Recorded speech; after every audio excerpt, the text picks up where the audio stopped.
first, itong external hard drive kakabit natin sa USB port like this, ganito. Kakabit natin siya sa USB port, lagyan natin siya dito para safe, and then buksan natin yung laptop. So supposed to be, depende sa model ng laptop nyo kung anong BIOS key. Actually either escape, F1, F2 or F12. Usually sa mga desktop is delete. So we have here Core i3 4GB.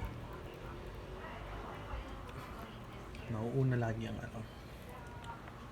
ang siniset ko muna siya first as legacy, then itong DM001 ang mauuna mag-boot. So I think it's good. We're going to save muna, then we start. So antayin muna natin siya mag-boot. Yan. So i-select natin tong